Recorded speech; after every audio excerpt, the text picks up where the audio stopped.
What we have here is a universal or world chronicle dating from the late 15th century. These universal or world chronicles told the history of the universe or of the world from the time of the creation, which was generally believed in the Middle Ages to have been about 5,000 or 6,000 years before the birth of Christ, usually through until the time when the author was writing. These chronicles were almost entirely unoriginal.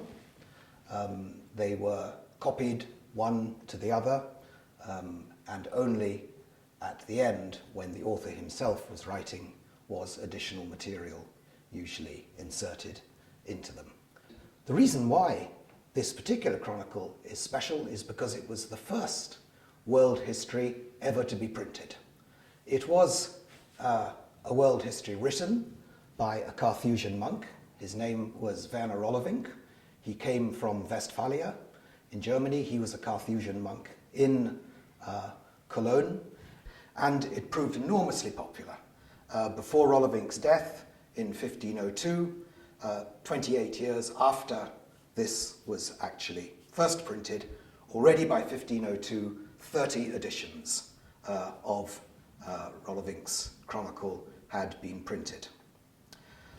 Universal chronicles are really all about chronology. Essentially, they provide dates. They provide a continuous series of dates from the creation of the world through to the time when the author was writing. And the way in which Rolevinck portrayed this chronology was by having a double line of dates going all the way through the chronicle. And along the top line you have Anno Mundi, the year of the world, that is counting the years forward from the creation of the world. And here, upside down, you have Anno ante Christi nativitatem, that is in the year before the birth of Christ. And this is counting backwards from the birth of Christ.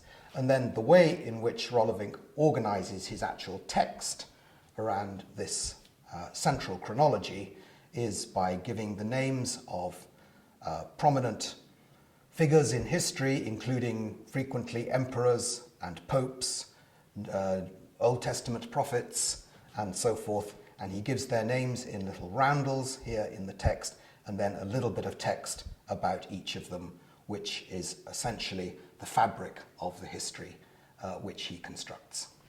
The particular edition of the Chronicle that we are looking at here seems to have come to Scotland very soon after it was printed, because its first Scottish owner is recorded as one William Fowler, who is known to have been Dean of Haddington just in the late 15th century. And this is another interesting aspect of the Chronicle, because Fowler is generally thought to have been the man who added an extra layer, as it were, of history specifically relating to Scotland in the margins and along the bottom of the pages. And not surprisingly, Fowler's history was quite partisan, and for example, at one point where Rolevinck had written, and Scotland is a part of England, Fowler clearly took strong exception to this, and he wrote in the margin, falsus est, this is false. He also gives considerable prominence to William Wallace. He thinks that King David, the first of Scotland, was a saint. So we know that by the late 15th century, this manuscript had arrived in Scotland, and it clearly remained in Scotland by the middle of the 17th century. It had ended up in the possession of William Guild, who was the principal of King's College, Aberdeen, and when William Guild gifted his collection of books to St Andrews University Library in 1657, this Rolevinck's Chronicle came with it, and it has therefore been in St Andrews University Library since the middle of the 17th century.